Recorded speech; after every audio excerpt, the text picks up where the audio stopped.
네, 안녕하세요. 연관검색어 2회 진행을 맡은 여름입니다. 예. 저희는 우선 1회차에서는 처음 시작이라는 키워드로 각자의 영화를 소개했었고요. 이번에는 저희가 원래 코너를 두 가지를 준비했잖아요. 예, 그렇죠. 네, 저희의 이름인 연관검색어라는 첫 코너를 시작으로 두 번째 코너는 저희가 다른 이름으로는 비주얼 썰전이라는 이름을 가지고 있죠. 예. 저희가 모두 영상 문화에 관심이 있는 사람들이 모이는 것이기 때문에 영화뿐만이 아니라 다양한 영상 매체들을 같이 얘기해보는 시간을 갖기로 했는데요. 이번 시간에는 저희는 뮤직비디오에 대해서 이야기를 하기로 했고, 저희는 방탄소년단의 봄날이라는 뮤직비디오를 선정했습니다. 그렇다면 첫 번째 코너인 연관검색어로부터 시작을 해볼까요? 저희 첫 번째 코너 연관검색어 시작하겠습니다. 저희가 이번에 선정한 연관검색어는 첫 시간에서 저희가 영화에 대해서 이야기했던 걸 들으셨을 때 눈치채셨을 수도 있듯이 저희는 영화에 대한 관심으로 모인 사람들인데요. 그래서 저희가 처음으로 선정한 연관검색어 키워드는 이번 베를린 67회 인곰상 여우주연상을 받은 김민희 배우에 대한 이야기를 시작하도록 하겠습니다. 우선 제가 김민희 배우에 대해서 연관검색어를 처음에 알아봐야겠다라는 생각이 들어서 초록창에 그리고 인터넷에 쳐봤어요. 그랬는데 요새 핫하시니까 나이, 여우주연상, 그리고 역시 홍상수, 그리고 예전 연인들 이정재 씨, 조인성 씨, 그리고 이번에 조금 논란이 됐던 수상소감, 그리고 베를린 소속사, 레드카펫, 그리고 더 나아가서 홍상수 부인. 그리고 이번에 영화인 밤의 해변에서 혼자, 그리고 결혼, 그리고 영화 이렇게 얘기가 나왔고요. 조금 재밌었던 건 문화훈장이라는 게 떴더라고요. 보셨어요? 네. 예, 봤어요. 예. 이전에 상을 받으셨던 강수연 씨, 전도연 씨 같은 경우에는 문화훈장을 받아서 이번에 이게 받을 수 있는가, 못 받는가에 대해서 이거에 대해서도 윤리적 잣대를 들이밀고 그 논란이 있고 그거에 대해서 반박 기사와 옹호의 기사와 많이 다툼을 하고 있더라고요. 그 밑에 댓글창은 더 큰 다툼을 벌이고 있고요. 그게 되게 흥미로웠고 원래는 초록창에만 검색을 해봤었는데 다음에도 검색을 해봤어요. 근데 아까 검색을 해봤는데 흥미로운 게 다음은 사주가 뜨더라고요. 사주팔자 할 때 그 사주. 뜨더라고요. 그래서 근데 이해해서요. 운이 너무 좋았어요. 여태까지. 김민희의 2017년 사주 이렇게 해서 이렇게 했는데 제일 여러 글이 있는데 전 한 글만 읽어봤는데 좀 흥미로웠던 게 그 블로그 글인데 맨 마지막에 그녀의 파란만장한 인생은 이제 시작이다 이렇게 되어 있더라고요. 근데 보니까 다시 돌아와서 쭉 뜬 창을 봤는데 보니까 지금 이런 사태가 터져서 이런 검색어가 뜬 게 아니라 이전에 2016년에도 있고 15년에도 있고 약간 이런 식으로 있고 김민희 씨뿐만이 아니라 많은 연예인들의 그런 사주를 이렇게 분석해서 블로그에 이렇게 업로드하시는 그런 업체라고 해야 되나요? 어떻게 보면 자기의 홍보일 수도 있죠. 약간 그런 게 있더라고요. 그래서 이런 키워드도 있구나. 그래서 약간 발견하게 됐어요. 김민희 씨가 참 핫한 배우인 것 같긴 해요. 사실 저는 이제 김민희 씨를 어릴 때부터 이제 그 TV 브라운관 내지는 CF에서 봐서 어떻게 이제 느낌이 있었냐면 사실 그 예전에 노희경 씨 작품이었던 굿바이 솔로 이전에는 배우라는 느낌보다는 그냥 CF 스타 예, 그런 이미지가 굉장히 강했죠. 연기는 잘 못하지만 굉장히 패셔너블하고 실제로도 굉장히 마르면서 이제 옷을 잘 입는 이제 연예인으로서. 그 다음에 아까 우리 이제 여름님께서 이제 언급하셨다시피 주변 배우 아까 몇몇 분과 또 연분을 뿌렸기 때문에 그런 걸로 조금 유명했었거든요. 그런데 굿바이 솔로 이후에 어떤 배우로서 좀 이렇게 점차 존재감을 버리다가 드디어 이제 이번에 그 베를린 영화제에서 여우주연상을 이제 타게 되면서 확실하게 좀 각인된 것 같긴 해요. 그런데 이제 그 이전부터 사실은 김민희의 재발견이라고 했던 거 저는 좀 주목했던 게 오히려 이제 박찬욱 감독의 아가씨였거든요. 그러니까 사실 저희가 오늘 김민희라는 키워드를 가지고 오긴 했지만 배우 김민희를 조금 얘기해보고 싶은 마음에 가져온 거긴 하거든요. 물론 이제 과연 배우 김민희와 인간 김민희를 구별할 수 있는가? 아까도 이제 연관검색어로서 김민희의 이제 연관검색어는 요즘에 홍상수가 따라붙는데 이걸 갖다가 이제 분리할 수 있는가? 그건 조금 논란일 것 같긴 한데 일단은 이제 배우 김민희 저는 이제 배우 김민희를 좀 다시 보게 된 게 역시 좀 아가씨인 것 같아요. 사실 이제 이번에도 뭐 상을 받았다고 했을 때 아가씨로 받았나라는 착각을 할 정도로 어. 홍상수 감독의 이제 밤의 해변에서 혼자라는 이제 작품 이전에 좀 물이 올랐다는 좀 평가가 좀 많이 있는 것 같아요. 어떻게 이제 제이 씨는 좀 배우 김민희에 대해서 좀 생각이 드셨어요? 저도 그 전에는 별로 관심이 없었는데 화차 때 진짜 연기를 잘한다라는 생각을 확실하게 했었고 그리고 아가씨를 보면서 너무너무 예쁜 거예요. 그리고 진짜 그 사람을 보면서 사랑스럽다라는 생각을 단 한 번도 한 적이 없었는데 그 영화에서 정말로 사랑스러운 거예요. 그래서 그때 당시 개봉하고 나서 너무 예뻐가지고 사진도 막 맨날 그리고 그때 한창 막 팬 서비스 엄청나게 할 때잖아요. 그래서 예. 팬들도 막 사진 대포 카메라 아이돌처럼 막 따라다니고 그래서 사진도 되게 예쁘게 사람들이 많이 찍어주고 그래서 너무 예쁘다. 그래서 막 사진 저장하고 그랬는데 갑자기 불륜설이 터지면서 약간 그 정도의 관심이 많이 저도 떨어진 건 사실인 것 같아요. 뭔가 배우로서보다 약간 그 아가씨 이후로 인간 김민희를 사랑하게 되었었는데 약간 약간 좋아하면 안 될 것 같고 약간 그만큼 예전에는 막 사랑스럽다 러블리해 약간 이런 생각을 했는데 조금 그 일로 인해서 사랑스러움은 약간 삭감되긴 했으나 그래도 여전히 배우로서는 연기가 정말 정말 잘하는 것 같아요. 정말 어떻게 이렇게 했지? 저는 김민희가 사실상 되게 운이 좋은 사람이라고 생각을 했거든요. 왜냐면 모델로 길거리 캐스팅 자기 스스로가 뭐 오디션을 본 것도 아니고 길거리 캐스팅이 됐는데 그때 그렇죠. 당시에 그 90년대 잡지 모델이라는 게 막 뭐 예쁘고 엄청 화려하게 생긴 게 아니라 진짜 개성 있는 모델들이 대부분이었잖아요. 그러니까 그런 와중에 김민희가 단연 돋보았고 또 운 좋게 학교라는 드라마에 캐스팅이 돼가지고 연기를 못함에도 불구하고 계속 지속적으로 캐스팅이 되고 드라마 찍고 하다가 어느 순간 배우로서의 입지를 딱 다지더니 여우주연상까지 딱 받으면서 약간 배우로서의 삶은 되게 승승장구인 건 아닌가요? 라는 생각이. 글쎄 모르겠어요. 그러니까 운이 좋다라는 것도 저는 운도 실력이란 말이죠. 맞아, 그건 그래요.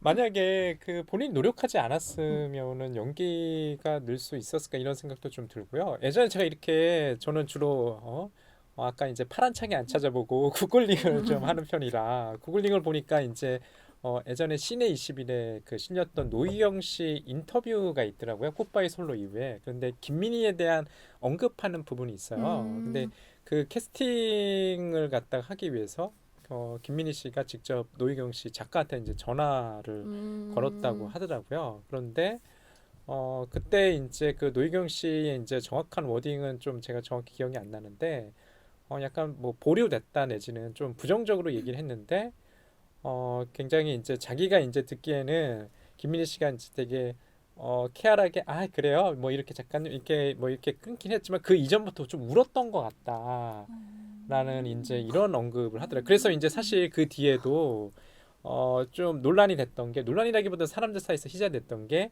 김민희 씨가 이제 그 처음에 캐스팅이 좀 좌절되고 울었다더라 이런 게 있었거든요. 그런데 노희경 씨가 하는 얘기는 이제 울었던 것 같다라는 거고 그런데 이제 실제로 그 이후에 어디 또 예능 프로그램에 나와서 김민희 씨가 얘기했대요. 자기는 울지는 않고 전화를 걸고 그냥 이제 끊었다. 모르죠. 실제로 이제 그 노희경 씨가 느끼기에는 이제 이 배우가 뭐 실제로 이제 인터뷰상에 그렇게 얘기했더라고요. 전화를 걸어서 이렇게 물어보기 힘들었을 텐데 좀 이렇게 전화를 건 게 좀 예뻐 보였다. 그다음에 그때 이제 감독이 처음에는 좀 김민희 씨를 그렇게 좀 캐스팅하기 좀 주저했나 봐요. 그런데 확실히 제가 볼 때는 그 뭐 상대역이 이재룡 씨였던 것 같은데 굿바이 솔로에서 그 이후에 좀 이제는 좀 배우로서 열심히 노력하나 보다. 이제 CF 스타로 그렇게 들으니까 안쓰럽고 아픈 손가락 같고 진짜 분명히 노력하는 배우인 건 확실한 것 같아요. 저는 처음에 홍상수 감독의 지금의 맞고 그때는 틀리다 출연한다고 했을 때도 엄청 놀랐어요. 물론 그래요? 화차에서도 연기를 잘하긴 했지만 홍상수 감독의 영화의 특성이 있잖아요. 그래서 약간 그런 핫한 스타들이 나오는 그런 느낌은 아니었는데 김민희가 여기 출연을 한다고? 홍상수 작품에? 약간 이렇게 되게 놀라움을 품고 되게 의구심을 가졌는데 연기를 너무 잘하는 거예요. 그래서 저는 그때부터 약간 진짜 화차는 오히려 캐릭터 자체가 너무 강해서 연기력이 물론 중요하긴 하지만 그렇게 보일 수도 있겠다 연출이면 했는데 홍상수 감독의 영화에서 보면 되게 생활 연기잖아요. 예. 그걸 해내는 걸 보면서 아 진짜 자기가 열심히 노력하는 배우고 자기가 더 앞뒤를 좀 멀리 보고 있지 않나? 약간 생각이 들었는데 한치 앞은 보지 마. 이렇게 마무리할 수 있을 것 같아요. 네. 저희가 또 언급하고 싶었던 김민희 씨에 대한 얘기가 있죠. 김민희 씨의 발언이 약간 문제시 됐는데요. 그게 무슨 영화 촬영 현장에서의 여배우의 예. 위치에 대해서 김민희 씨가 발언한 것에 대해서 논란이 있었어요. 예. 네. 제가 볼 때는 뭐 김민희 씨는 자기가 영화 현장에서 이제 뭐 활동하면서 느낀 거니까 개인의 어떤 판단에 대해서 다른 사람들 차별받는다고 생각하는데 너는 왜 그래? 이렇게 물어볼 수는 없을 것 같아요. 그리고 뭐 그런 의식을 좀 강요할 수도 없을 것 같고 다만 이제 비슷한 시기에 사실은 공효진 씨나 이런 사람들 비슷한 시기에 이제 데뷔를 맞아. 했잖아요. 그런데 예전에 이제 공효진 씨 발언이나 아니면은 다른 뭐 그 아가씨에 나왔던 김태리 씨의 발언이나 또는 이런 이제 발언과 조금 비교해서 김민희 씨의 이제 나이는 여성 차별을 느껴보지 못했다라는 이런 발언이 좀 논란이 좀 되는 것 같아요. 그러니까 우리가 아까도 이제 보면은 벌써 김민희 씨가 뭐 상도 받고 무슨 훈장 수여에 대한 이제 이런 논란도 그만한 이제 그 뭐랄까 의식이라든지 그만한 어떤 뭐랄까 뭐 발언이라든지 이런 것들 좀 요구하는 것 같아요. 예. 근데 저는 느끼지 않았다 한들 예. 그렇게 그냥 좀 어떻게 보면 아무 생각 없이 말한 거는 잘못인 것 같아요. 왜냐면 그러면 그거를 위해서 싸우고 있는 다른 여배우들의 노력들은 무엇이 되는 것이며, 그러니까 완전히 그 말 한마디로 그 모든 그동안의 노력들을 그냥 다 짓눌러 버리는 느낌이 드니까 되게 허무하고 조금 잘못된 발언은 맞는 것 같아요. 그러니까 본인이 그렇게 느끼지 않았다 한들 조금 한 번 더 생각하고 말했어야 될 말인 거는 확실한 것 같다는 생각이 많이 들어서 조금 안타까웠어요. 그리고 그게 되게 국제적인 자리였으니까 예. 더욱더 조금이라도 생각을 했었으면 더 좋았을 텐데라는 생각이 많이 듭니다. 그것도 그거고 좀 영화 현장에서의 약간 성차별 그 다음에 좀 뭐랄까요 성차별을 조금 나가서 약간의 성희롱 이런 것도 사실 작년에 좀 이슈였던 것 같아요. 이게 무슨 자담회도 있고 실제로 저희도 이제 그 사석에서 얘기할 때 이제 한국 영화에서 여성 감독 내지는 여성 주인공 인물들이 이제 표면적으로 잘 드러나지 않는다. 굉장히 좀 오히려 이제 되게 마초적이잖아요. 가령 이제 예를 들어서 작년에 개봉된 영화 이런 것들 쭉 보면은 물론 이렇게 희자됐던 이제 여성 감독 내지는 이런 감독 내지는 어떤 여성 인물 아까 뭐 제 뭐 아가씨 뭐 이런 것도 얘기했지만 이런 영화도 있었지만 대체적으로 이제 남성 중심적인 이런 이제 문화에 대해서 지적하는 거 분명히 있었던 것 같아요. 근데 그에 비해서 김민희 씨가 거기에 이제 좀 부응하는 발언을 하지 못한 데에서 오는 게다가 또 개인의 또 사생활과 이렇게 결부되면서 김민희 씨한테 이제 나오는 기사들이 조금 뭐랄까 배우로서의 평가를 좀 박하게 하지 않나라는 게 좀 안타깝다는 생각도 조금 들어요.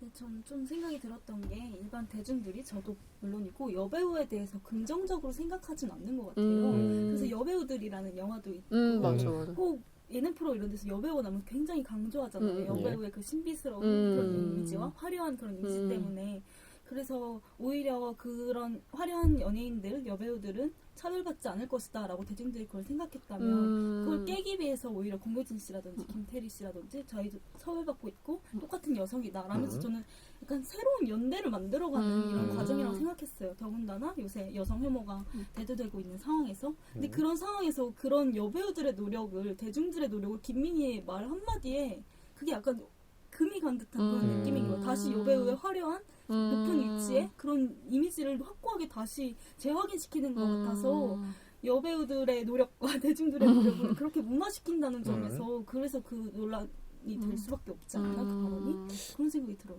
어차피 제가 볼 때는 셀럽이기 때문에 오는 약간의 그런 관심 내지는 논란인 것 같다는 생각 들어요. 어떻게 보면 우리와 같은 셀럽이 아니라 셀럽이 되고 싶은. 보통 사람들이 얘기하면 이 발언이 그렇게 희자화되질 않잖아요. 맞아. 어떻게 보면 그만큼의 이제 영향력을 가지고 있다는 거니까. 그러니까 셀럽이라는 게 명사니까 말 그대로 이름이 알려진 사람이잖아요. 그러니까 이름이 알려진 사람에 대해서 요구하는 대중들의 이런 어떤 뭐랄까 기대? 기대가 있으니까 그런 요구를 하겠죠. 예, 그래서 아마 아까도 얼핏 얘기했지만 뭐 홍상수 감독과의 어떤 뭐 연분, 뭐 우리 이제 제이님께서는 어차피 결과가 뻔하다고 주장하시지만 뭐 모르죠. 그분의 이제 선택이니까 그거는 이제 배우 김민희를 갖다가 이제 평가할 때 어떻게 보면 대중들은 같이 결부시켜서 생각할 수밖에 없는 것 같긴 해요. 홍상수 감독 영화가 너무나 그 감독의 이야기 같아 보이니까. 근데 사실 여부는 우리가 확인할 수 없지만 예. 그러니까 더더욱 이런 꼬리표가 붙는 것 같다는 생각이 들어요. 만약에 예를 들어서 그럴 리는 없겠지만 예. 박찬욱 감독이랑 김민희랑 뭐 연분이 났다 하면 이 정도로 이 정도로 되진 않았을 거라는 생각이 저는 들거든요. 왜냐면 맞아요. 그건 맞는 것 같아요. 박찬욱은 자기 얘기로 보이지 않는 이야기들을 쓰니까.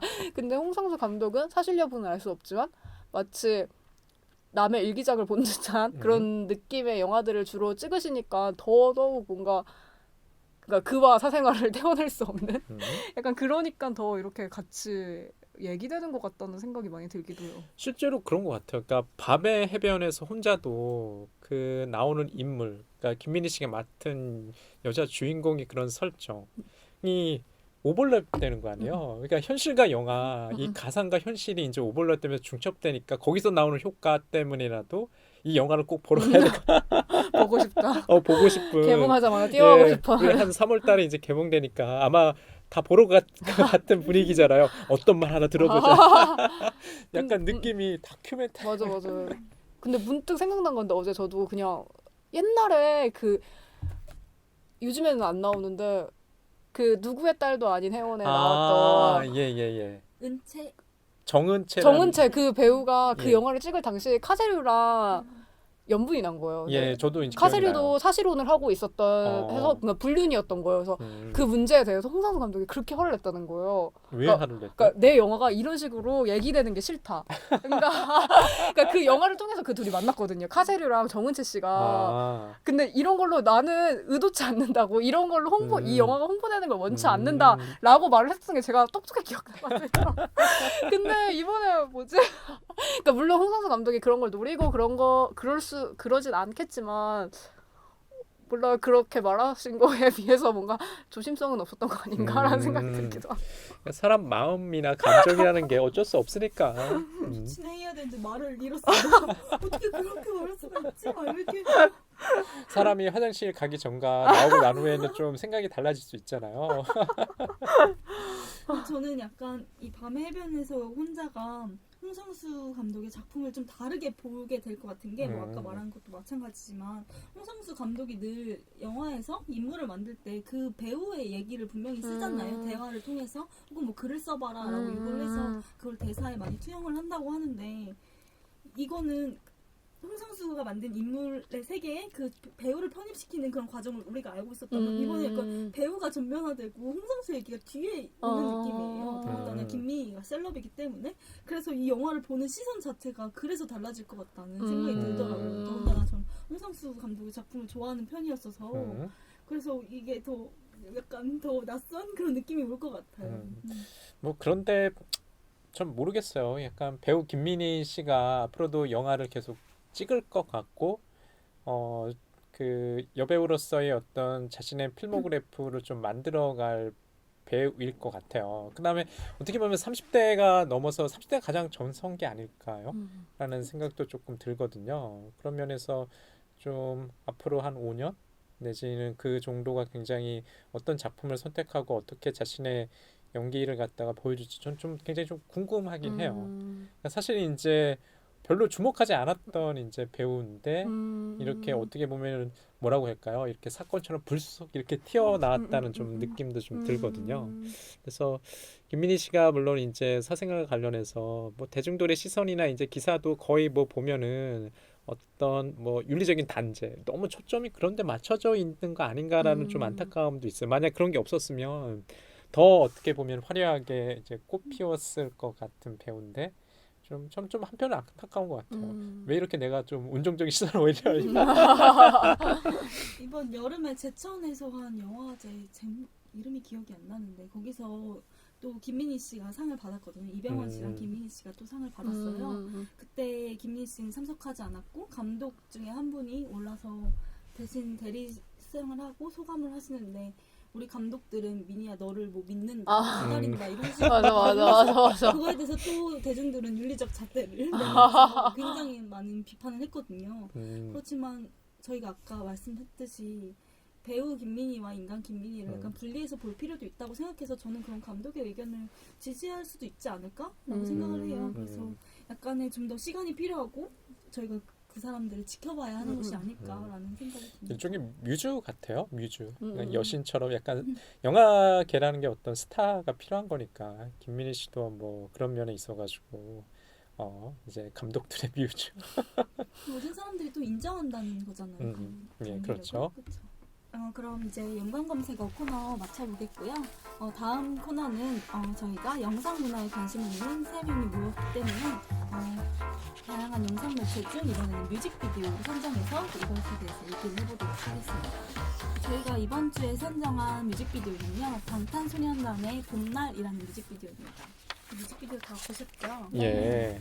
저희가 열심히 보면서 세미 씨는 모든 뮤직비디오 방탄소년단의 뮤직비디오를 보시느라 웬만한 영화 한 편의 시간인 2시간 동안 뮤직비디오를 시청하셨다고 합니다.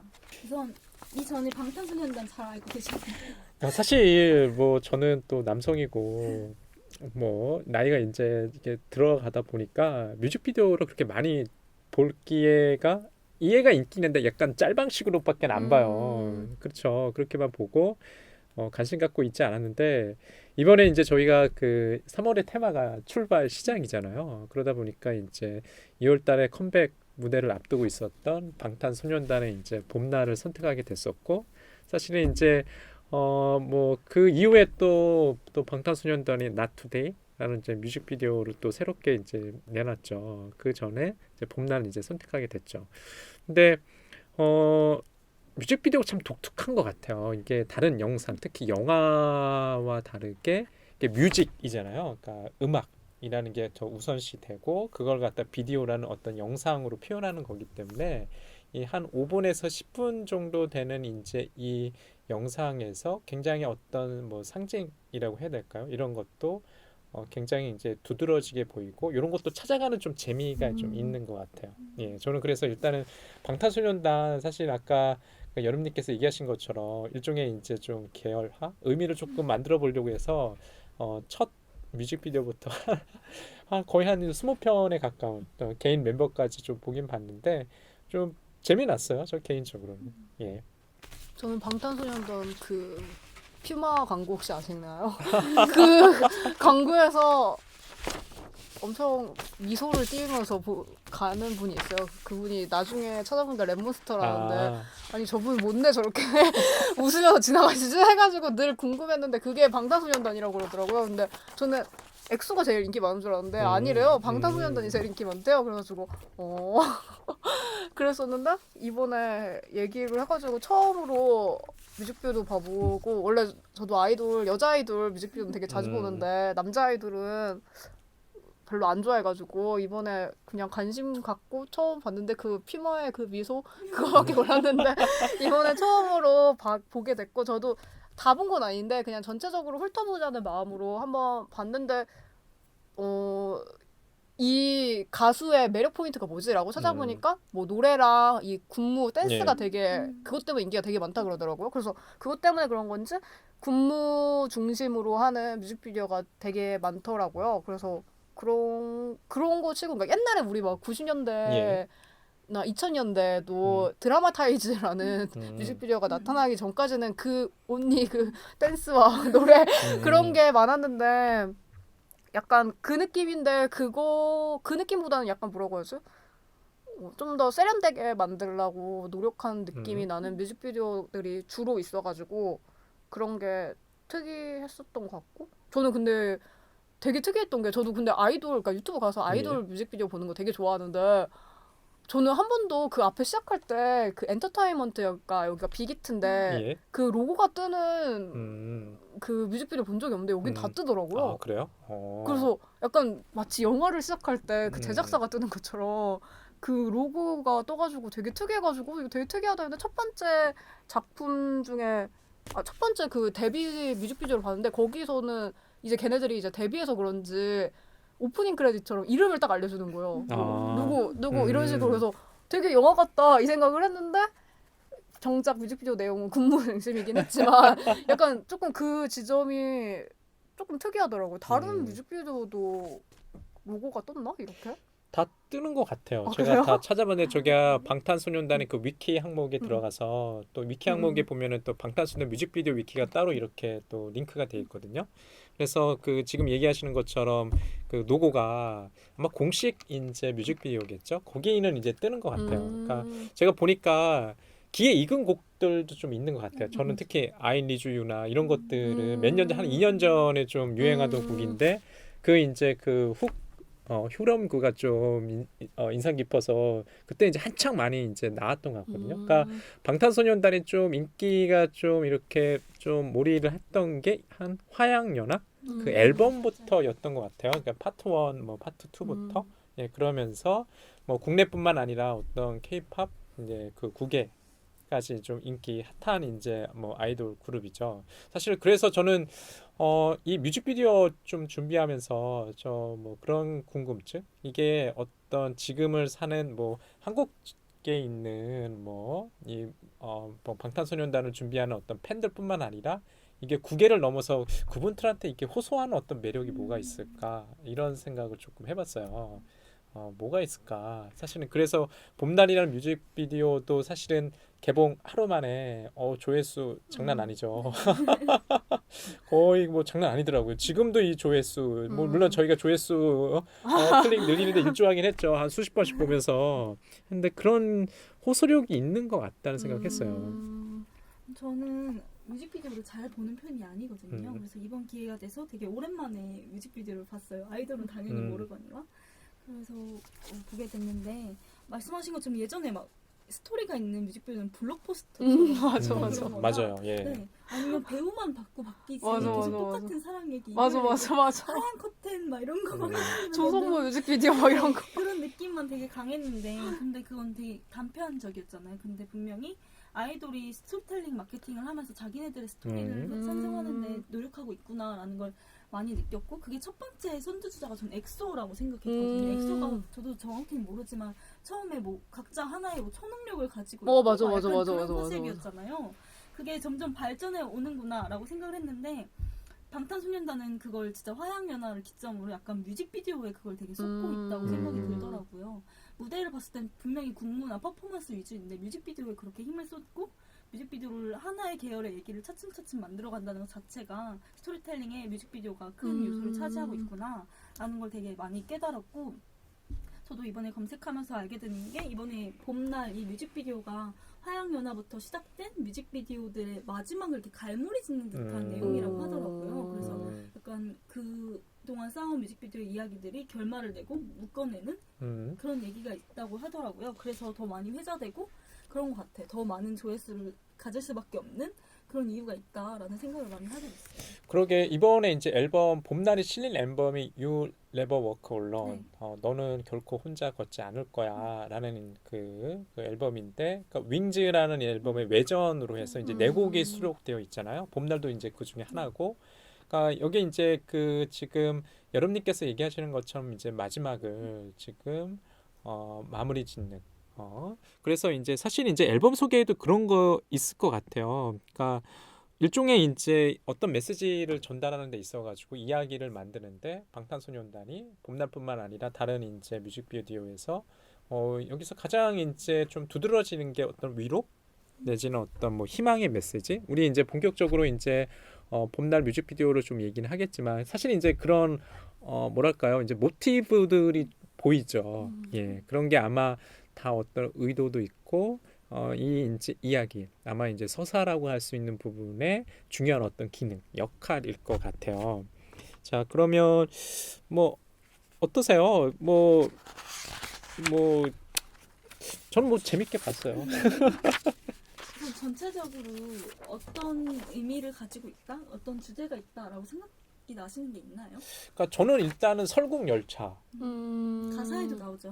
맞아. 나오는데 가사에도 사실 이제 나오고. 설국열차를 딱 들었을 때는 저는 그러니까 봉준호가 영화한 사실은 이제 그 프랑스의 이제 만화 설국열차를 뭐 생각하게 되더라고요. 사실 이제 그것과의 연관은 사실 뭐 그렇게는 없는 것 같아요. 이게 봄날 이제 뮤직비디오에서 그냥 이제 설국열차라는 것은 여기서 이제 뮤직비디오 이제 초반 보시면 알겠지만은 거기 보면 이령역인가요? 저 이령역도 한번 찾아봤어요. 이령역이 어디 있지? 보니까 저기 이제 경기도 북부 쪽에 있는 이제 그 역이더라고요. 특별한 이제 그 의미, 뭐 메타포나 이런 것들은 없는 것 같지만 이제 거기서 이제 그 내일에서 이제 그 소리를 듣죠. 예, 그게 이제 설국열차. 뭐 설국열차라는 게 뭐 의미 있겠어요? 그냥 이제 눈 내리는 눈 속에 거기를 있는 예, 열차. 그렇죠. 예, 그런 정도의 좀 의미 있는 것 같아요. 근데 분명히 그런데 열차라는 게 보면은 시작이 있고 이제 끝이 있잖아요. 어떤 목표를 향해서 가고 있고 실제로 이제 뮤직비디오 상에서 보면은 마지막에는 이제 열차가 종착지에 동착해서 멤버들이 내리죠. 그러니까 분명히 어떤 의미를 좀 내포하고 있는 것 같긴 해요. 또 시작과 끝. 이게 이제 아까 여러분께서 얘기하셨던 것처럼 뭐 갈무리 짓는다고 얘기했는데 마지막에는 이제 어떤 목표 종착지에 이제 지금 오게 된 거죠. 그래서 그거가 먼저 이제 떠올랐고요.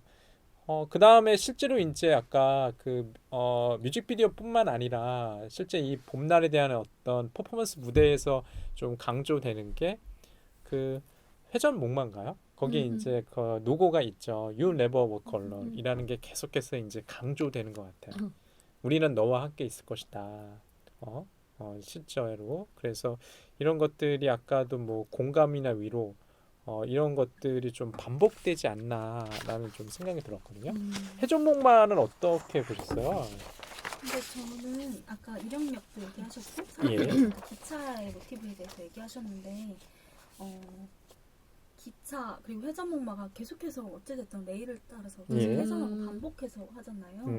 근데 제가 생각했을 때 중간 과정이 생략된 회전, 반복만을 의미한다는 생각을 했어요. 그게 또 왜 그랬냐면 이령역이 지금은 운행하지 않는 역이라서 기차가 서지 않는다고 하더라고요. 근데 처음에 거기서 시작을 하는데 예. 종착지는 정해져 있잖아요. 예. 이령역은 결국 지나가는 곳이기만 하지 서지 않는 곳이라는 의미라고 저는 생각을 해서 이게 되게 반복되는 모티브로서 중요하고 회전목마도 서고 타지만 입구와 출구가 정해져 있고 계속 빙글빙글 돌기만 한다는 생각이 들어서 여기서 오멜라스 영원한 청춘에 머물고 싶어하는 그런 약간 염원, 어떤 소망. 네 그런 게 이 모티브들을 통해서 나오지 않나? 이령역도 거기에 대해서 보충하고 있다. 저는 이렇게 생각을 좀 했던 것 같아요. 회전목마도 이렇게 보시면 회전목마가 없어요. 맞아.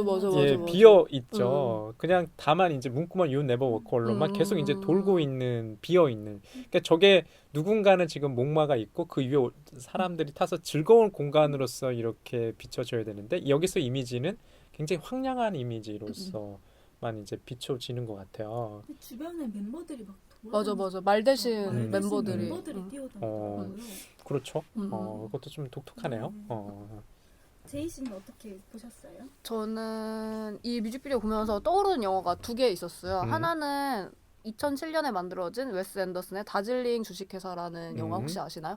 그 영화가 아버지가 갑자기 죽어가지고 어머니가 인도에 있어요. 그래서 삼형제가 계속 연락을 안 하다가 오랜만에 만나서 기차를 타고 인도로 가는 내용인데 거기서 되게 특이한 장면이 하나 있는데 그 세 명이 되게 오랜만에 만났어요. 한 명은 뭐 임신한 애인이 있고 한 명은 뭐 호텔에다가 애인을 놓고 왔고 한 명은 또 뭐였죠? 아무튼 그런 식으로 각자 사연이 있는데 그 각자의 사연을 기차로 이렇게 연결짓는 시퀀스가 있어요. 그게 롤링스톤즈의 노래가 나오면서 카메라가 이렇게 딱딱딱 옆으로 오면서 기차를 마치 훑는 것처럼 딱딱딱 하는데 이 컷이 될 때마다 그 각자의 상상이라고 해야 되나요? 그러니까 각자의 상상을 하나로 묶어주는 것처럼 하나의 기차 안에 그거를 담아줘요. 그러니까 실제로는 그게 진짜 실제 기차가 아니죠. 근데 그렇게 카메라로 이렇게 딱딱딱 함으로써 뭔가 하나의 기차 안에 그들의 기억이 있는 듯한 느낌을 주는 건데 약간 그런 게 기차를 소재로 한 영화는 많은데 아까 말씀하신 설국열차도 그렇고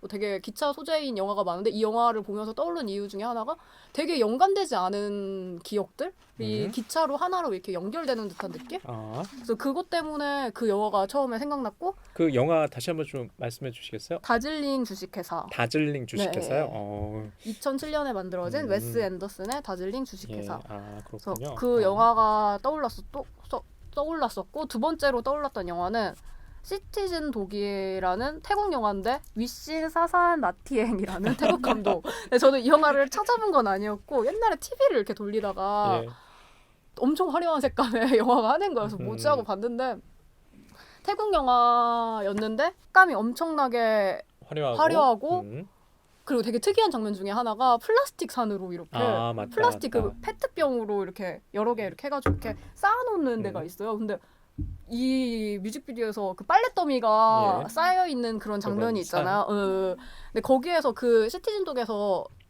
남자 주인공이 여자 주인공을 짝사랑을 하는데 그 여자 주인공이 그 남자 주인공을 안 좋아하고 어떤 환경 운동가를 좋아해요. 그래가지고 그 환경 운동가를 대신해서 막 자기가 막 저 환경 운동 하겠습니다 하고 막 페트병을 다 모아가지고 그 남자 주인공이랑 같이 그렇게 페트병을 이렇게 하는 거예요. 그래서 근데 나중에 그 여자 주인공이 어딘가로 떠나는데 그 위에 서가지고 남자 주인공이 막 기다려요 여자 주인공을. 그래서 결국에는 만나가지고 해피엔딩을 이루는데 여기 뮤직비디오에서도 그 빨래더미 안에 슈가라는 멤버가 혼자 있다가 다른 멤버들을 나중에 막 와가지고 갑자기 화려한 색감 빵 터지면서 뒤에 배경 막 벚꽃 날리고 막 이러잖아요. 그러니까 그런 것 때문에 약간 그 뮤직비디오가 언뜻 생각이 나더라고요. 근데 그 아까 말한 다즐링 주식회사랑 연관지어서 생각하면 그 환상인 장면인 것 같은데 되게 그 빨래더미가 조금 의미가 있는 게 그 진이라는 멤버가 계속 프레임을 이렇게 네모나게 그렇죠. 네모난 프레임. 자기가 그러니까 프레임을 만들어가지고 그러니까 진 말고 다른 멤버도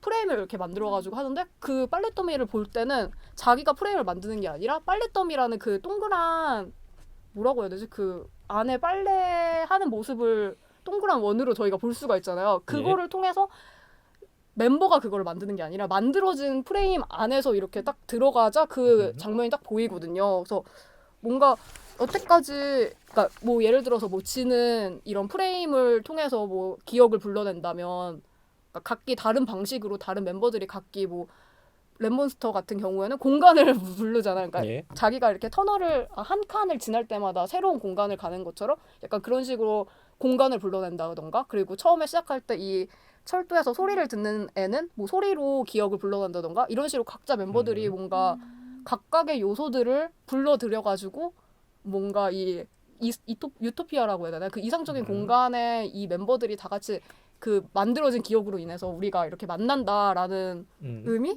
그러니까 그런 이미지가 확실히 있는 것 같아요. 여기서 모티프 아까 뭐 말씀하셨지만 뭐 옷 무더기 산 사실은 이제 처음 볼 때는 그 옷산의 이제 사실 이미지도 굉장히 반복이 많이 돼요. 그러니까 일단은 영상에서 반복되는 이미지들은 그 요소들은 의미가 있는 요소들이거든요. 그러니까 그렇기 때문에 이제 우리가 주목할 수밖에 없는데 아까도 이제 말씀하셨지만 뭐 그 영화 속에서의 이제 옷 이게 그 앞장면에서는 사실 세탁소, 코인 세탁소가 나오고 일종의 이제 재생의 이미지로서 나오는 것 같아요. 그러니까 아까 뭐 우리 제이님께서 얘기하셨던 것처럼 뭐 불러 모은다라는 것들, 그러니까 어떤 그게 불러 모으는 게 뭘 불러 모을까? 여기서도 이제 그 봄날에서 뮤직비디오 이 리릭 가사 중에서 보면 보고 싶다 얘기하잖아요. 그러니까 자기가 이제 잊혀져가고 있는 어떤 친구. 그게 이제 대상이 꼭 친구일 수도 있고 여러 이제 대상일 수도 있는데 그 재생의 이미지라는 게 그런 식으로 조금 나타나지 않나. 그 다음에 아까 사각 프레임도 그런 것 같아요. 어떤 프레임이라는 것은 포착하는 거잖아요. 그러니까 포착한다는 것은 일종의 이제 사진처럼 그 기억을 갖다가 이제 불어일으키려고 그런 어떤 이미지들을 등장하고 있지 않나. 라는 좀 생각을 좀 들었거든요. 그런 면에서는 지금 좀 분명한 어떤 메시지를 던지는 것 같다는 생각도 들어요. 아까도 이제 그 객실에서 사실 이제 랩몬스터가 이제 그 랩을 하면서 이제 지금 뮤직비디오가 이제 본격적으로 이제 그 가사와 함께 이제 전달이 되는데 계속 이제 그 객실을 갖다가 이제 가죠. 한 칸 한 칸 한 칸 가면서 지금 이제 제이 씨가 얘기하셨던 것처럼 어떤 그 친구들을 갖다가 하나하나 이렇게 불러 모으는 듯한 뭐 이런 것들이 좀 있는 것 같아요. 저는 그 옷더미와 세탁기 모티브에서 앞서 얘기한 거랑 반복된 이어지는 거일 수도 있겠는데 저는 회전목마 기차가 이렇게 예. 반복되는 그 갇혀있는 굴레가 중요하다고 생각했잖아요. 근데 세탁기도 빙글빙글 예, 예. 돌잖아요. 그래서 그곳에 우선 머물러 있고 싶어하는 그들의 모습을 세탁기가 돌아가는 모습을 통해 나타내고 있다고 생각을 했어요. 근데 오히려 그곳에서 머물을 통해 자기네들끼리 그 좁은 공간에서 자기네들끼리 그냥 갇혀 있는 거잖아요. 어떻게 보면. 그렇지만 그곳에서 열심히 돌아가고 있어요. 운동을 하고 있는 거거든요. 그렇게 하게 되면서 공간에 들어갔을 때 운동하지 않고 그냥 옷더미 위에 앉아 있어요. 예. 오히려 그게 정지와 운동이 전혀 다른 건데 오히려 운동을 함을 통해서 그렇게 기억의 조각을 불러일으키던 하던 자기네들이 무언가를 완성해서 그곳에 정착할 수 있는 거거든요. 그래서 예. 그런 이 만약에 화양연화부터 방탄소년단이 계속해서 청춘에 대한 이야기를 하고 싶다면 청춘의 방황, 흔들림 이런 것에서 불안만이 아니라 안정을 찾을 수 있다라는 약간의 희망적인 그런 메시지를 전달하고 있는 것이 아닐까? 왜 세탁기처럼 운동하는 것을 통해서 정지된 그 화면으로 이동할까라는 생각을 저는 그렇게 생각을 했거든요. 그런 것 같아요. 그러니까 이 앨범 제목도 보면은 좀 상징적인 게 있어요. 화양연화. 그러니까 화양연화라는 것은 인생에서 가장 아름다운 시절이라는 건데 누구나 이제 청춘을 떠올리잖아요. 물론 모르겠어요. 저는 항상 나의 화양연화 시절은 오늘이라고 생각하는 사람이긴 한데 그 아름다운 시절이라는 것은 이제 지나고 나서야 평가 가능한 거니까. 그런데 이제 이번 앨범에서는 윙즈니까 이게 날아오른다는 것은 약간 부활의 의미도 있고 승천의 의미도 있고 땅에서 이제 그 하늘로 올라간다는 것이 그런 의미가 있는 것 같아요. 그러니까 한 단계 어떤 식으로든 도약하고 성장한다는 좀 의미가 있는 것 같거든요. 그러니까 뭐 방탄소년단도 어떻게 보면은 데뷔가 이제 몇 년 됐는데 그 나이듦에 따라서 이제 본인들의 어떤 앨범이나 곡의 어떤 성격을 갖다가 이제 성장의 모티브로 잡은 거 아닌가. 그럼에도 불구하고 여전히 이제 과거의 어떤 기억들, 그다음에 그 친구들을 갖다가 같이 이제 우리 이제 같이 가자라는 것들이 좀 있는 것 같아요. 근데 이들이 도착하는 곳이 예. 저는 항상 그거 보면서 의문이 드는 게 되게 행복한 엔딩이라고 해야 되나? 뭔가 이상적인 곳에 도착하잖아요. 그들이 뭐 예. 화려하진 않지만 아무튼 우리 모든 멤버들이 다 같이 가가지고 도착했는데 거기에 운동화가 걸려 예, 있잖아요. 신발이 근데 걸려 그 있죠. 신발끈에 묶여가지고 이렇게 나무에 걸려 있는데 미국 여행 가보신 분들은 자주 봤을 텐데 그 광경을 그 신발끈이 묶여가지고 전깃줄에 이렇게 딱 걸려 있는 게 많아요. 근데 그게 저도 이게 뭐지 하고 찾아보니까 마약 딜러가 딜러 여기서 마약 팝니다 이런 표식이라는 거예요. 그게 그러면 그 장면에서는 전깃줄이 아니긴 하지만 어떤 공중에 있는 것에 그 걸려 있는 신발 그 의미를 모르시진 않았을 텐데 누가 이제 기다리고 있다는 의미인 것 같아요. 그게 이제 꼭 마약상인지는 모르겠지만 사실 이제 신발이 먼저 등장하는 것은 이제 바닷가에서 멤버가 한 명이 이제 신발을 이제 들고 있죠. 근데 그 신발이라는 모티프가 이제 마지막 장면에서도 등장하고 그게 이제 외롭게 이제 걸려 있어요. 그게 누군가를 이제 기다리는 것 같긴 해요. 누군가 그 친구를 기다린다. 여기서 이제 사실 미국적인 버전에서는 마약 뭐 마약상 이런 거 이제 생각하겠지만 아마 우리의 어떤 그 맥락에서 보면은 뭐 기다리는 어떤 대상은 어떤 친구인 것 같아요. 그러니까 사실 이 봄날과 관련해서 또 조금 뭐 기사가 됐던 게 그게 어떤 세월호에 대한 기억 아니냐. 사실 그렇게 따져 보면은 그 옴무더기 재생 이미지를 가지고 있는 옴무더기도 어떤 주인공들이 없잖아요. 그 주인공들 잃어버린 어떤 신발, 옷가지들 과연 이제 그런 것들이 이제 누구일까? 라고 생각해 보면 그렇게도 좀 볼 여지는 조금 있는 것 같아요. 다만 이제 지금 제이 씨 얘기하시는 것처럼 분명히 어떤 상징이죠. 뭘 이제 그 지시하는 건데 뭐 방탄소년단 이제 소속사에서는 참 좀 뭐라고 해야 되나 잘 비켜간 것 같더라고요. 이건 해석에 맡겨두고 싶다. 세월호 관련해서 이런 거 아니냐라고 좀 뭐 팬들이나 뭐 얘기하니까 그냥 열린 해석으로 남겨두고 싶다. 뭐 그게 맞는 거 아닐까도 싶어요. 예.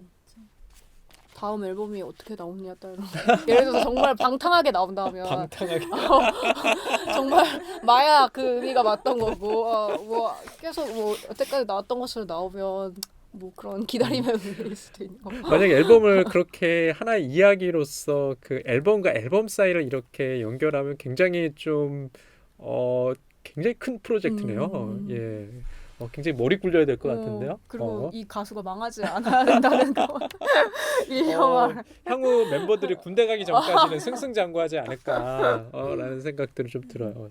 제가 찾아봤는데 방탄소년단의 앨범이나 뭐 뮤직비디오나 모든 걸 다 포함해서 그것뿐만이 아니라 무대 효과나 티저 영상 이런 것까지 다 포함해서 굉장히 떡밥을 많이 던지는 그룹으로 유명하더라고요.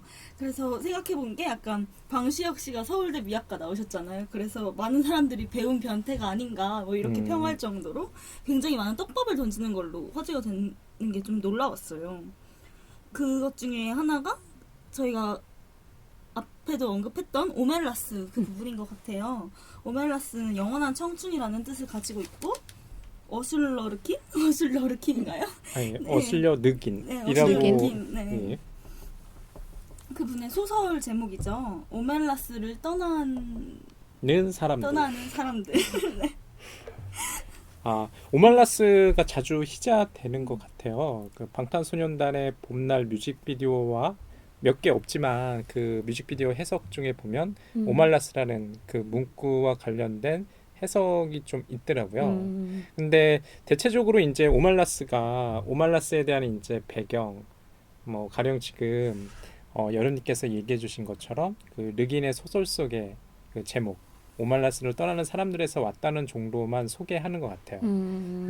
어슬러 르긴의 소설 속에서 이제 오말라스라는 것은 르긴이 실제로 이제 뭐 오리건에 있는 어떤 마을의 표지판을 보고서 그것을 거꾸로 읽을 때 오말라스라는 어떤 키워드 단어 하나를 가지고 이제 소설을 창작하게 됐다고 얘기합니다. 뭐 그런 것들이 굉장히 저는 뭐 재밌는 어떤 코드이더라고요. 근데 오말라스를 떠나는 사람들 그 소설 속에서 이제 보면은 뭐 어떤가요? 여기 속에서 보면 그 도시의 행복을 위해서 한 소년이 희생당하는 뭐 이야기인데 그것을 이제 견디지 못한 사람들, 뭐 일종의 이제 양심에 꺼리는 사람들은 그 도시를 떠난다는 얘기가 간략하게 좀 펼쳐진 이야기죠. 뭐 제가 뭐 지난번에 한번 읽었을 때는 우리말 번역도 한 12페이지 정도의 굉장히 짧은 소설이었던 것 같아요. 그리고 일종의 뭐 윤리적인 물음을 좀 던지죠. 소수의 희생을 위해서 소수의 희생이 아니구나. 소수의 희생, 일종의 희생양이라는 이제 모티프를 갖다가 차용했는데 소수를 위해서 소수의 어떤 희생을 바탕으로 우리가 이제 다수가 행복하다면 그게 올바른 일일까? 뭐 이런 질문을 던진다고 합니다.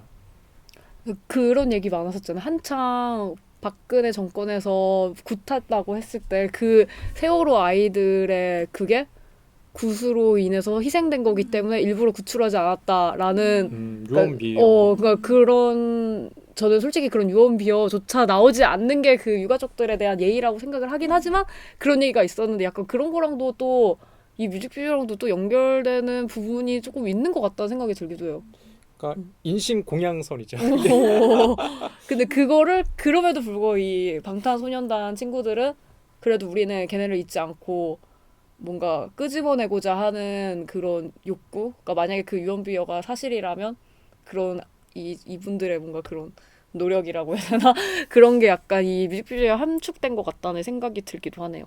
이렇게 얘기를 하다 보니까 어찌됐든 방탄소년단 봄날이라는 뮤직비디오가 조심스럽지만 세월호랑 계속 연관돼서 저희도 생각이 드는 것 같아요. 여기서 세월호에 대한 키워드를 발견한 게 있으신가요? 그 신발이라는 모티프 우리가 전에 얘기했던 신발이라는 모티프도 보면은 뭐 세월호를 연상시키는 소재라고 생각하고요.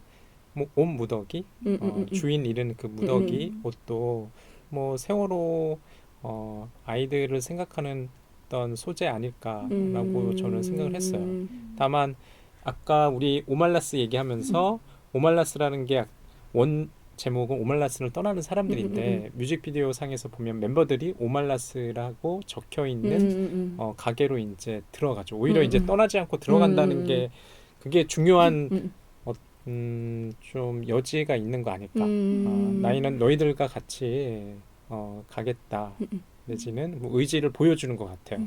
단순히 물론 그 원작 소설에서는 오멜라스를 떠나는 사람들이라는 게 윤리적인 어떤 죄책감을 견디지 못하고 떠나는 거거든요. 근데 여기서는 한 발자국 더 나아가서 그런 죄책감으로부터 도망치지 않겠다는 의지를 보여주는 것 같아서 저는 이 장면이 좋았습니다.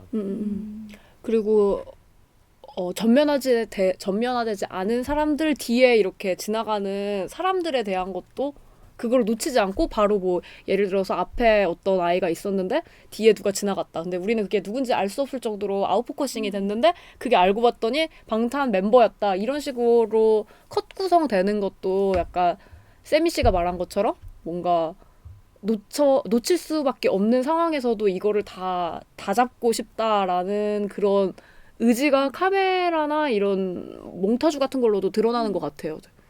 저도 두 분 의견을 좀 종합해서 얘기하면 저는 두 분보다 훨씬 더 이 뮤직비디오를 보면서 세월호에 대한 모티브를 발견했다거나 그런 감상에 들긴 했는데요.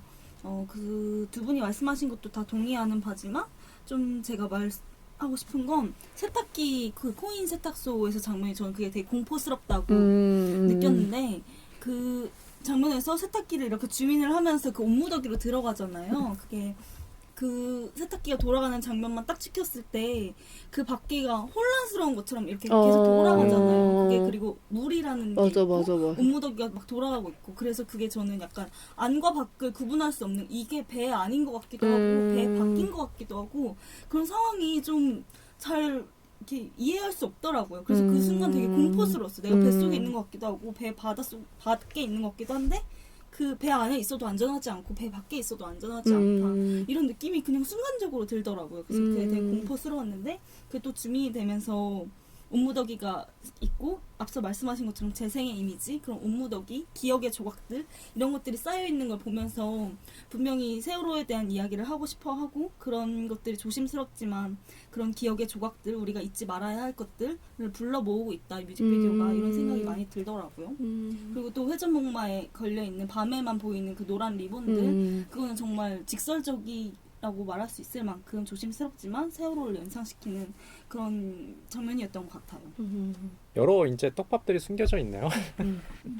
저는 앞에서도 말했듯이 되게 여기서 기차, 회전목마, 뭐 세탁기 이런 게 반복의 모티브를 사용하고 있다. 그게 출구와 입구는 정해져 있지만 그게 그냥 계속 빙글빙글 돌아가는 거기에 머물고 싶어하는 그래서 오멜라스라는 영원한 청춘과 맞닿아 있는 이라고 생각했는데 계단의 모티브? 또 그걸 뒷받침하는 것 중에 하나라고 생각했거든요. 계단이 빙글빙글 앞 출구와 입구만 정해져 있고 중간층에서 빠져나가는 게 전혀 나오지 않고 1층에서 올라와서 무조건 꼭대기층으로 나가는 그런 모티브인데 그게 또 상승의 모티브잖아요. 그래서 이렇게 빙글빙글 돌아가는 반복의 모티브임에도 불구하고 상승하는 어딘가로 성장하는 청춘을 깨고 어딘가로 나아가는 그런 모티브를 가지고 있는 것 같아요. 그래서 방탄소년단이 봄날 그리고 화양연화를 통해서 계속 얘기하고 싶었던 청춘 그리고 뭐 성장, 위로 이런 이야기들이 봄날 뮤직비디오의 여러 모티브를 통해서 설명하고 있구나라는 생각을 계단 시퀀스를 보면서도 많이 생각했던 것 같아요.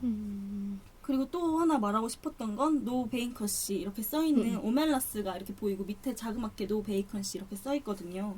근데 그 오멜라스라는 그 풍경 자체를 봤을 때 되게 황량하고 아무 사람도 없을 것 같고 그런 밤의 모습에서 반짝반짝 빛나는 노 베이컨씨 빈방 없음은 황량해 보이고 아무도 없어 보임에도 불구하고 그 방 안에는 무언가가 가득 차 있다는 거거든요.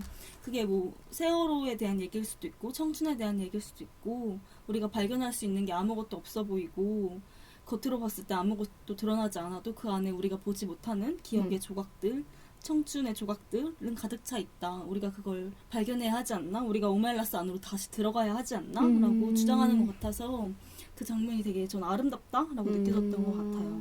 여러 의미지로 이렇게 해석되는 것 같아요. 그러니까 청춘이라는 것은 굉장히 머무르고 싶은 뭐 인생의 한 시기인 것 같은데 뭐 영원히 청춘일 수 있는 사람은 없잖아요. 생물학적으로 영원히 이제 그 시간과 공간을 살아가는 사람은 없을 테니까.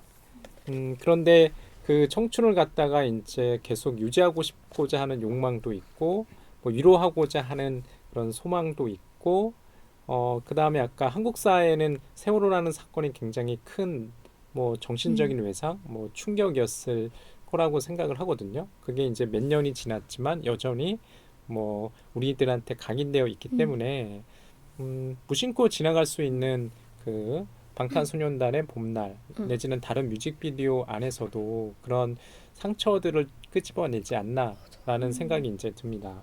저는 보면서 되게 약간 응원된다고 해야 되나? 그런 장면이 있다면, 그러니까 그게 만약에 이게 정말 세월호에 관한 이야기라면 조금 위로가 되는 장면 중에 가장 대표적인 게 그런 것 같아요. 그러니까 멤버가 혼자 있는 줄 알았는데 카메라가 뒤로 빠지면서 같이 같은 공간에 다른 멤버들이 함께 있었다. 그리고 되게 그게 나쁜 의미 같지가 않은 게 되게 카메라가 빠지면서 되게 분위기가 되게 좋아진다고 해야 되나? 그러니까 처음에 혼자 있을 때는 되게 외로워 보였는데 주변에 있는 사람들이 되게 행복한 모습으로 있으니까 그게 뭔가 우리가 같이 있으니까 더 이거를 이겨낼 수 있어요. 약간 이런 응원의 메시지? 그런 것도 조금 여기에 있다는 생각이 드는 것 같아요. 저는 방금 녹음하기 전에 잠깐 저희 뮤직비디오 다시 봤잖아요. 그때 그냥 문득 갑자기 발견한 건데 마지막 장면에서 그 나무에 신발이 걸려있고 멤버들이 다 같이 그걸 이렇게 바라봐요.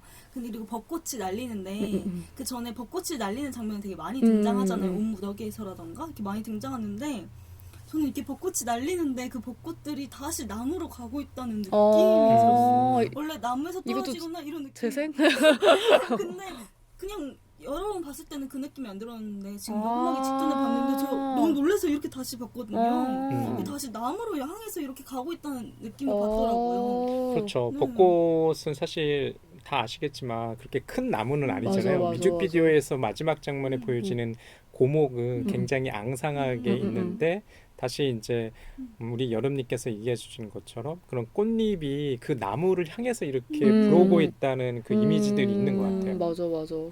그래서 오히려 그 황량한 모습이지만 벚꽃은 날려서 떨어지는 게 아니라 다시 가고 있다는 건 저희가 약간 새로운 봄을 기다리는 것, 봄이 지나가고 있는 게 아니라 봄으로 다시 향하고 있다는 그런 느낌이 들어서 이 마지막 장면이 진짜 되게 중요하구나. 저는 녹음 직전에 새로 봤을 때 처음으로 느꼈던 것 같아요. 맞아요. 네, 그것도 위로의 한 방법이지 않을까? 뭐 이런 생각이 들더라고요. 그러니까 중요한 것은 지금 아까 제이님도 좀 얘기하셨는데 처음에는 카메라에 한 멤버만 잡히는 것 같지만 다시 이제 보면은 여러 멤버들이 같이 이제 걸어가면서 뛰어가는 장면들이 저는 뭐 굉장히 이 뮤직비디오에서 메시지를 던지는 데 있어서 굉장히 중요한 장면 아닌가라는 생각도 들고 처음에는 이 뮤직비디오가 다 각각의 이제 멤버들 한 명 한 명을 비춰주면서 시작을 하잖아요. 맞아요. 하지만은 결국에서는 마지막 공간에 장면에서는 같은 장소에서 같이 모여서 나무를 바라보고 아까 뭐 말씀하셨다시피 이제 카메라가 뒤로 빠지면서 광활한 이제 대지와 그 나무들을 보여주는데 그 전체적으로 이제 보여주는 것이 뭐 황량하다 뭐 이런 느낌도 있지만 다시 봄이 올 거야. 걱정하지 말어. 뭐 근심하지 말어. 뭐 이런 메시지를 갖다가 이 느낌을 던져주는 것 같아요. 이런 방탄소년단의 봄날이라는 뮤직비디오가 함의하는 것 그리고 이게 방탄소년단의 봄날이라는 뮤직비디오에만 갇혀있는 게 아니라 화양연화를 포함해서 방탄소년단이 계속해서 스토리텔링 마케팅을 통해서 이런 메시지를 전달하고자 하고 있는데 특히 아이돌 가수의 특징이 좀 어린 친구들을 팬덤으로 하는 경우에는 이런 메시지가 관통할 수밖에 없구나. 이 가수가 인기가 있을 수밖에 없구나. 이런 생각이 많이 들더라고요.